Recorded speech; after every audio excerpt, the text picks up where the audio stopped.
अर्नब गोस्वामी का मामला supreme court क्या पहुंचा, उसकी सुनवाई को टालने के लिए लोग सक्रिय हो गए। सुप्रीम कोर्ट बार एसोसिएशन के अध्यक्ष दुष्यंत दवे ने सुप्रीम कोर्ट के महासचिव को रिपब्लिक टीवी के एडिटर अर्नब गोस्वामी के मामले में बिल्कुल खड़े शब्दों में एक पत्र लिखा है।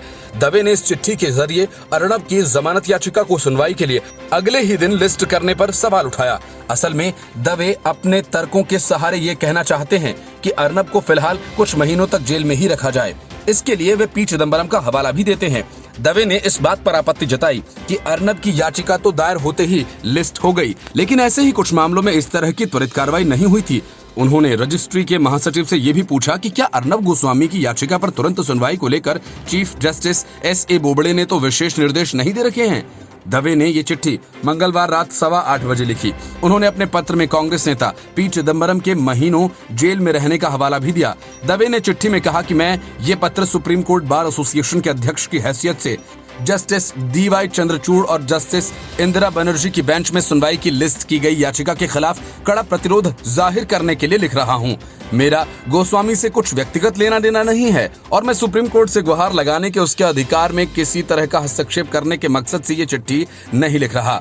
सभी नागरिकों की तरह उन्हें भी सर्वोच्च न्यायालय से मांग करने का अधिकार है। उन्होंने अपनी चिट्ठी में लिखा कि गंभीर मुद्दा यह है कि आपके नेतृत्व में रजिस्ट्री कोविड महामारी के दौरान पिछले 8 महीनों से केस की लिस्टिंग में निष्पक्षता नहीं बरत रही है। एक तरफ हजारों नागरिक जेलों में बंद हैं और सुप्रीम कोर्ट में दायर उनकी याचिकाएं सुनवाई के लिए हफ्तों महीनों तक लिस्ट नहीं होती हैं। ऐसे में ये बहुत दुखद है कि गोस्वामी जब भी सुप्रीम कोर्ट से दरख्वास्त करते हैं, हर बार उनकी याचिका तुरंत और कैसे लिस्ट हो जाती है। दवे ने सेक्रेटरी जनरल से सवाल किया, क्या इस संबंध में मुख्य न्यायाधीश और रोस्टर के मास्टर ने कुछ विशेष आदेश या निर्देश दे रखे हैं। उन्होंने आगे कहा, ये अच्छी तरह से मालूम है कि अप्रत्याशित तौर पर किसी केस की सुनवाई के लिए तत्काल लिस्टिंग चीफ जस्टिस के विशेष आदेश के बिना हो नहीं सकती और न होती है। दवे ने फिर से सवाल किया, क्या प्रशासकीय प्रमुख के रूप में आप या रजिस्ट्रार गोस्वामी को विशेष महत्व तो नहीं दे रहे। दवे ने पूछा कि जब लिस्टिंग के लिए कंप्यूटराइज्ड सिस्टम है, इसमें काम ऑटोमेटिक लेवल पर होता है, तो फिर इस तरह के सिलेक्टिव लिस्टिंग क्यों हो रही है। उन्होंने कहा, ऐसा क्यों हो रहा है, केस इधर से उधर घूम रहा है और वो भी कुछ खास बेंचेस में। सभी नागरिकों और एडवोकेट्स ऑन रिकॉर्ड्स के लिए उचित और निष्पक्ष सिस्टम क्यों नहीं है। उन्होंने कहा कि सिस्टम की खामियों की वजह से गोस्वामी जैसे लोगों को विशेष सुविधा मिलती है, जबकि सामान्य भारतीयों को जेल जाने समेत तमाम तरह की कठिनाइयों को झेलना पड़ता है। कई बार तो उन्हें अवैध और अनाधिकृत तौर पर जेल भी भेजा जाता है। दवे ने सीनियर एडवोकेट और कांग्रेस नेता पी चिदम्बरम का भी हवाला दिया। उन्होंने कहा, यहाँ तक कि पी चिदम्बरम जैसे वरिष्ठ वकील की याचिका की भी तत्काल लिस्टिंग नहीं हो सकी थी और उन्हें महीनों जेल में गुजारने पड़े, जब तक कि उन्हें सुप्रीम कोर्ट ने जमानत के लायक घोषित नहीं किया। दवे ने साफ शब्दों में कहा कि गोस्वामी की याचिका की तत्काल लिस्टिंग आधिकारिक शक्तियों का पूरा दुरुपयोग है। इससे ऐसा संदेश जाता है कि कुछ विशेष वकीलों के मुद्दाइयों को स्पेशल ट्रीटमेंट मिलता है। उन्होंने आग्रह किया कि जब तक लिस्टिंग के लिए फुल प्रूफ सिस्टम लागू नहीं हो जाए, तब तक गोस्वामी की याचिका की भी लिस्टिंग नहीं होनी चाहिए। दवे ने सेक्रेटरी जनरल से कहा कि वो इस चिट्ठी को उस बेंच के सामने पेश करें जो गोस्वामी की याचिका पर सुनवाई करेगी। Bureau report, news of India.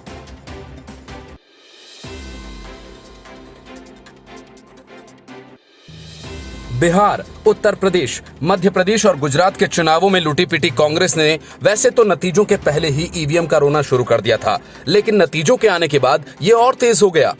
लेकिन ईवीएम को लेकर कांग्रेस ही दो फाड़ में बंट चुकी है। कांग्रेस के सांसद और पी चिदम्बरम के बेटे कार्ति चिदम्बरम ने साफ कहा कि अब ईवीएम का रोना बंद किया जाना चाहिए। मध्य प्रदेश में मिली हार के बाद दिग्विजय सिंह लोकतंत्र की दुहाई देने लगे। मध्य प्रदेश उपचुनावों के नतीजों पर दिग्विजय सिंह ने कहा कि मैंने आपसे सुबह कहा था कि चुनाव लोकतंत्र और नोट तंत्र के बीच है। जनता और प्रशासन के बीच नोट तंत्र जीत गया, लोकतंत्र हार गया। दिग्विजय सिंह के लोकतंत्र का मतलब कांग्रेस और नोट तंत्र का मतलब बीजेपी है। बता दें कि इससे पहले दिग्विजय सिंह ने दावा करते हुए कहा था कि ईवीएम से चयनात्मक छेड़छाड़ की जाती है। ऐसी सीटें हैं जो हम किसी भी परिस्थिति में नहीं हारे होंगे, लेकिन हम हजारों वोटों से हारे हैं। हम कल एक बैठक करेंगे और परिणामों का विश्लेषण करेंगे, 3 नवंबर को भी दिग्विजय सिंह ने ईवीएम पर सवाल खड़े किए थे। उन्होंने कहा था कि तकनीकी युग में विकसित देश ईवीएम पर भरोसा नहीं करते, लेकिन भारत और कुछ छोटे देशों में ईवीएम से चुनाव होते हैं। उन्होंने सवाल उठाते हुए कहा था कि विकसित देश क्यों नहीं कराते, क्योंकि उन्हें ईवीएम पर भरोसा है ही नहीं, क्योंकि जिसमें चिप है वो हैक हो सकता है। इससे पहले राहुल गांधी ने ईवीएम को एमवीएम यानी मोदी वोटिंग मशीन कहा था, लेकिन कार्ति चिदंबरम ने बिहार और मध्य प्रदेश में कांग्रेस को पिछड़ता देखने के बावजूद ईवीएम पर अपना विश्वास दिखाया। उन्होंने कहा कि चाहे चुनाव के रिजल्ट कुछ भी आए, ये समय है ईवीएम को दोष देना बंद किया जाना चाहिए। मेरे अनुभव के हिसाब से ईवीएम मजबूत, सटीक और भरोसेमंद प्रणाली है। गौरतलब है कि मध्य प्रदेश में उपचुनाव के रुझानों ने कांग्रेस को नाउम्मीद कर दिया है। उपचुनावों में कांग्रेस का यूपी और गुजरात में खाता तक नहीं खुला। मध्य प्रदेश में भी कांग्रेस को हार का सामना करना पड़ा। Report, news of India. Bihar में एनडीए और खास तौर से बीजेपी को मिली जीत ने ममता बनर्जी की टेंशन बढ़ा दी है। बीजेपी पहले से ही बंगाल को फोकस कर रही है, लेकिन अब उसने अपनी पूरी ताकत बंगाल में लगा दी है। यहां अगले साल होने वाले चुनाव और बीजेपी यहां अभी से एक्टिव मोड में है। बीजेपी ये मानकर चल रही है कि पश्चिम बंगाल में सत्ता विरोधी लहर है, लेकिन फिर भी ममता सरकार से उसे कड़ी चुनौती का सामना करना पड़ सकता है।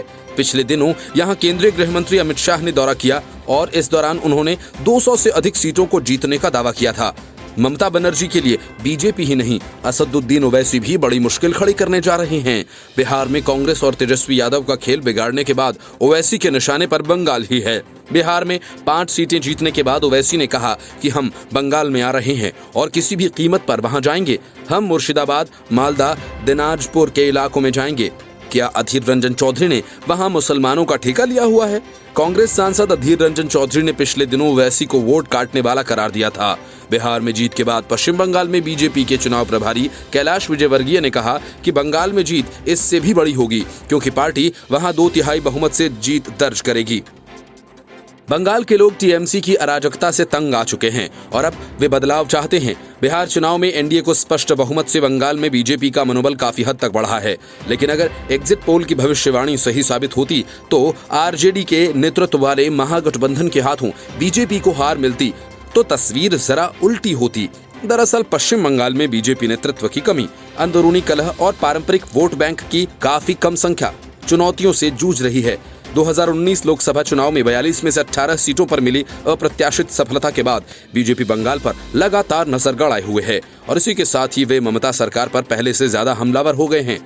बीजेपी बंगाल में खुद को टीएमसी का मुख्य प्रतिद्वंदी मान रही है, लेकिन दूसरी ओर राज्य में बीजेपी के लिए कई चुनौतीपूर्ण स्थितियां भी हैं। यहाँ मुस्लिम आबादी प्रचुर मात्रा में है और सीएए एनआरसी को लेकर केंद्र के रुख से यहाँ मोदी सरकार के खिलाफ माहौल बनाया गया है। इसी के साथ पश्चिम बंगाल पड़ोसी देश बांग्लादेश से भी सीमा साझा करता है, जो इस मामले को और भी ज्यादा संवेदनशील बनाता है। दरअसल अगर सीएए और एनआरसी लागू होता है तो इससे दोनों देशों के द्विपक्षीय संबंधों पर असर पड़ेगा। बिहार चुनाव का असर बंगाल में निश्चित रूप से देखने को मिलेगा, क्योंकि यह राज्य कई बिहारियों का घर भी है जो यहाँ पर कई पीढ़ियों से रह रहे हैं। उनमें से कई बंगाल में बीजेपी की मुख्य ताकत भी हैं। दूसरी ओर अगर बिहार में बीजेपी को हार मिलती है या पटना में बीजेपी विरोधी दल चढ़ाई करते हैं तो बंगाल में भगवा दल की उम्मीद खतरे में पड़ सकती है, जिन्होंने हाल में बीजेपी के खिलाफ जमकर आक्रामकता दिखाई है। भले ही उनकी पार्टी के नेताओं पर भ्रष्टाचार का आरोप लगता रहा है, लेकिन सीएम के रूप में ममता की छवि साफ सुथरी रही। उद्धव ठाकरे की सरकार को सुप्रीम कोर्ट ने कड़ी फटकार लगाई और कहा कि अगर राज्य सरकारें किसी को व्यक्तिगत रूप से टारगेट करती हैं तो उन्हें पता होना चाहिए कि देश में शीर्ष अदालत भी है। सुप्रीम कोर्ट ने अर्नब गोस्वामी मामले की सुनवाई करते हुए ये बात कही और लगे हाथ कोर्ट ने महाराष्ट्र सरकार से इस अर्नब के ताने को नजरअंदाज करने को कहा। सुप्रीम कोर्ट का कहना है कि हमारा लोकतंत्र असाधारण रूप से लचीला है। महाराष्ट्र सरकार को अर्नब के टीवी पर दिए जा रहे ताने को नजरअंदाज करना चाहिए। इस दौरान कोर्ट के अर्नब गोस्वामी की तरफ से वरिष्ठ अधिवक्ता हरीश साल्वे ने मामले की जांच सीबीआई से कराने की मांग की। सुनवाई के दौरान जस्टिस चंद्रचूड़ ने कहा कि यदि हम एक संवैधानिक न्यायालय के रूप में व्यक्तिगत स्वतंत्रता की रक्षा नहीं करेंगे तो कौन करेगा? अगर कोई राज्य किसी व्यक्ति को जानबूझकर टारगेट करता है तो एक मजबूत संदेश देने की आवश्यकता है। हमारा लोकतंत्र असाधारण रूप से लचीला है। अर्नब ने बॉम्बे हाईकोर्ट द्वारा जमानत से इनकार किए जाने को सुप्रीम कोर्ट में चुनौती दी। बॉम्बे हाई कोर्ट ने इंटीरियर डिजाइनर अन्वय नाइक को आत्महत्या के लिए कथित रूप से उकसाने के मामले में अर्नब और 2 अन्य लोगों को अंतरिम जमानत देने से इनकार करते हुए उन्हें राहत के लिए निचली अदालत जाने को कहा था। अर्नब की जमानत याचिका पर बहस के दौरान हरीश साल्वे ने कहा कि द्वेष और तथ्यों को अनदेखा करते हुए राज्य की शक्तियों का दुरुपयोग किया जा रहा है। इस मामले में मई 2018 में एफआईआर दर्ज की गई थी। दोबारा जांच करने के लिए शक्तियों का गलत इस्तेमाल किया जा रहा है। अलीबाग पुलिस अर्नब की पुलिस हिरासत चाहती है। इसकी मांग करते हुए अभियोजन पक्ष विशेष सरकारी वकील पी घरात ने कहा, अर्नब की गिरफ्तारी जरूरी थी क्योंकि अन्वय की आत्महत्या से पहले लिखे गए पत्र में उनका नाम था। यदि व्यक्तिगत गिरफ्तारी नहीं होती तो मजिस्ट्रेट न्यायिक हिरासत में उनसे पूछताछ की अनुमति नहीं देते। अर्नब के वकीलों की ओर से मंगलवार को दोपहर ही रायगढ़ सत्र न्यायालय में जमानत अर्जी दाखिल कर दी गई थी। अर्जी में अर्नब ने खुद को निर्दोष बताते हुए कहा कि जिस आत्महत्या के लिए उसे उकसाने के मामले में उन्हें गिरफ्तार किया गया उसकी पूरी जांच पहले ही हो चुकी है। रायगढ़ पुलिस इस मामले में 2019 में अपनी ए समरी रायगढ़ मुख्य न्यायिक मजिस्ट्रेट की अदालत में जमा कर चुकी है। जमानत अर्जी में कहा गया कि आवेदक जांच एजेंसियों से पूर्ण सहयोग करने को तैयार है। अर्नब ने स्वीकार किया, अन्वय की कंपनी कॉनकॉर्ड एवं उनकी कंपनी एआरजी के बीच व्यावसायिक करार हुआ था। इसके तहत कॉनकॉर्ड द्वारा उनके स्टूडियो में कुछ काम किया जाना था जो कि बाकी था, इसलिए एआरजी ने कॉनकॉर्ड को 74,23,014 रुपयों का भुगतान रोक दिया था। लेकिन ये मामला 2 कंपनीज के बीच का था, लेकिन बिना अदालत की इजाजत के महाराष्ट्र पुलिस ने अपनी मनमानी करते हुए अर्नब गोस्वामी को गिरफ्तार कर लिया।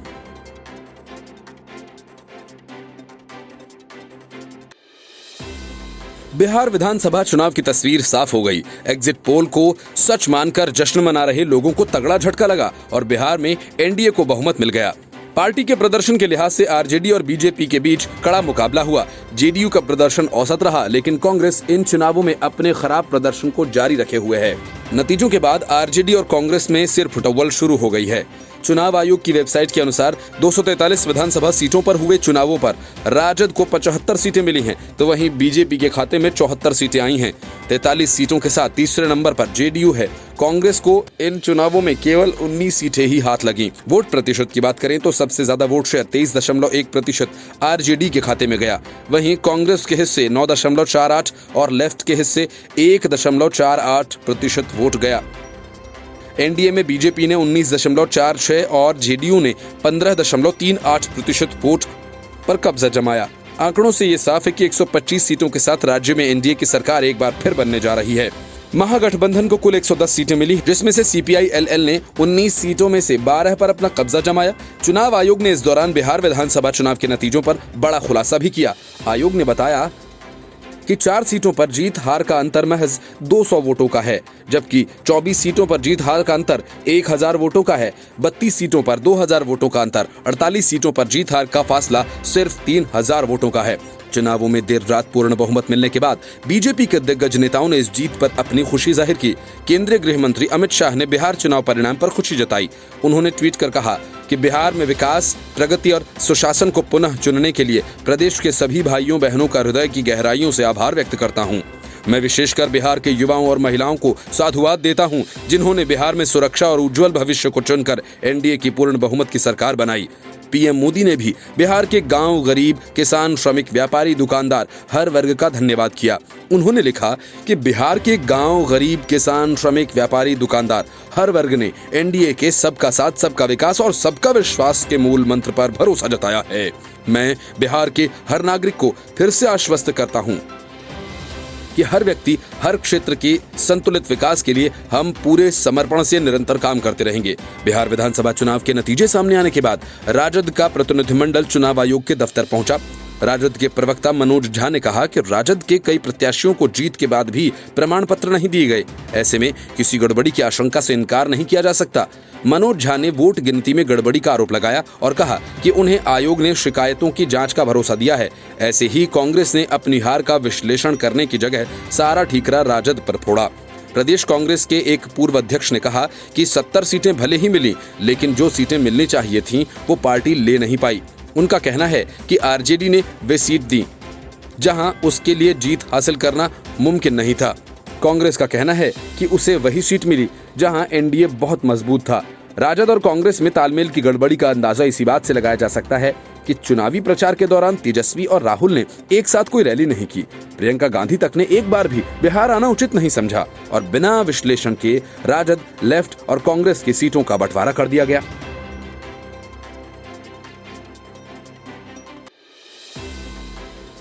महाराष्ट्र सरकार को फटकार लगाने के बाद सुप्रीम कोर्ट ने अर्नब गोस्वामी को अंतरिम जमानत पर रिहा करने का आदेश दे दिया और मुंबई पुलिस को फैसले पर जल्द अमल करने के लिए कहा। सुप्रीम कोर्ट के फैसले के बाद महाराष्ट्र की सियासत में खलबली मच गई। अब तक अर्नब गोस्वामी की गिरफ्तारी की जश्न मना रही शिवसेना, कांग्रेस और एनसीपी को इस फैसले से गहरा झटका लगा है। अर्नब की जमानत और महाविकास अघाड़ी सरकार को सुप्रीम कोर्ट से फटकार लगने के बाद सोशल मीडिया पर भाग ठाकरे अर्नब आया हैशटैग ट्रेंड करने लगा है। असल में 2 साल पहले एक इंटीरियर डिजाइनर और उसकी मां की आत्महत्या के मामले में उकसाने के आरोपी रिपब्लिक टीवी के चीफ एडिटर अर्नब गोस्वामी को बुधवार को सुप्रीम कोर्ट ने अंतरिम जमानत दे दी। गोस्वामी और 2 अन्य आरोपियों नीतीश सारदा और प्रवीण राजेश सिंह को 50-50 हजार रुपए के पर्सनल बॉन्ड पर जमानत मिली। इससे पहले बॉम्बे हाई कोर्ट से अर्नब को राहत नहीं मिली थी। अंतरिम जमानत याचिका पर सुनवाई के दौरान सुप्रीम कोर्ट ने महाराष्ट्र सरकार पर सवाल उठाए। कोर्ट ने कहा, इस तरह से किसी व्यक्ति की व्यक्तिगत आजादी पर बंदिश लगाया जाना न्याय का मखौल होगा। जस्टिस धनंजय वाई चंद्रचूड़ और जस्टिस इंदिरा बनर्जी की बेंच ने कहा कि अगर राज्य सरकारें लोगों को निशाना बनाती हैं तो उन्हें इस बात का एहसास होना चाहिए कि नागरिकों की स्वतंत्रता की रक्षा के लिए सुप्रीम कोर्ट है। शीर्ष अदालत ने इस बात पर चिंता व्यक्त की कि राज्य सरकारें कुछ लोगों को विचारधारा और मत भिन्नता के आधार पर निशाना बना रही हैं और अर्नब गोस्वामी की अंतरिम जमानत की याचिका पर सुनवाई करते हुए बेंच ने कहा कि हम देख रहे हैं कि एक के बाद एक ऐसे मामले जिसमें हाई कोर्ट जमानत नहीं दे रहे, लोगों की स्वतंत्रता, निजी स्वतंत्रता की रक्षा करने में नाकाम हो रहे हैं। कोर्ट ने याद दिलाया कि कैसे पश्चिम बंगाल में एक महिला को सिर्फ इसलिए गिरफ्तार किया गया था क्योंकि उसने लॉकडाउन को लेकर सरकार की आलोचना की थी। उन्होंने पूछा कि क्या ये सही था। महाराष्ट्र सरकार की तरफ से पेश हुए वकील कपिल सिब्बल ने कहा कि उन्हें लगता है कि जस्टिस चंद्रचूड़ के पास इस मामले में स्ट्रॉन्ग फीलिंग्स हैं, जिसके जवाब में उन्होंने अर्नब गोस्वामी को कुछ देर के लिए भूल जाने की बात करते हुए कहा कि हम एक संवैधानिक अदालत हैं। उन्होंने कहा कि एक संवैधानिक अदालत अगर लिबर्टी की सुरक्षा नहीं करे तो फिर कौन करेगा। उन्होंने कहा कि पीड़ित को पूरा अधिकार है, उसे निष्पक्ष जांच का अधिकार मिले, लेकिन आपको अगर चैनल नहीं देखना है तो मत देखिए। मजिस्ट्रेट के सामने याचिका डालकर वापस लेने से विरोधी तर्क पर उन्होंने कहा कि किसी की लिबर्टी के अधिकार को छीनने के लिए और जमानत न देने के लिए ये कोई तर्क नहीं हो सकता। कोर्ट ने राज्य सरकार से जानना चाहा कि क्या गोस्वामी को हिरासत में लेकर उनसे पूछताछ की कोई जरूरत थी, क्योंकि ये व्यक्तिगत आजादी से संबंधित मामला है।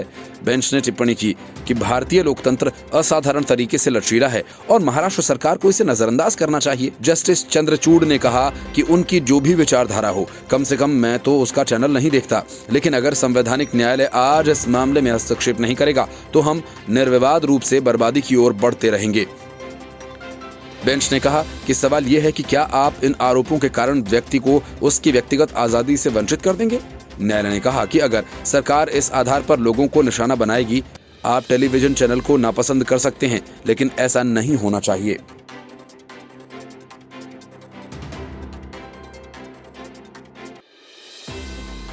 सुप्रीम कोर्ट से अर्नब गोस्वामी को जमानत मिलते ही लिबरल गैंग में हाहाकार मच गया। जमानत आदेश में सुप्रीम कोर्ट ने इसे मानने के लिए मुंबई पुलिस को निर्देश दिए। जस्टिस चंद्रचूड़ ने कहा कि हम मानते हैं कि जमानत नहीं देने में हाईकोर्ट गलत था। इसके साथ ही अर्नब गोस्वामी और 2 अन्य आरोपितों को 50,000 रुपए के बॉन्ड पर अंतरिम जमानत पर रिहा कर दिया गया। अदालत ने पुलिस आयुक्त को ये निर्देश भी दिए कि उनके आदेश का तुरंत पालन किया जाना चाहिए।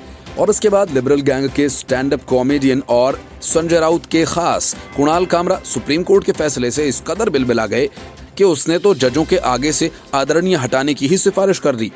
इतना ही नहीं, उसने जज DY चंद्रचूड़ को फ्लाइट अटेंडेंट बताते हुए कहा कि वो प्रथम श्रेणी के यात्रियों के लिए शैंपेन परोसते हैं।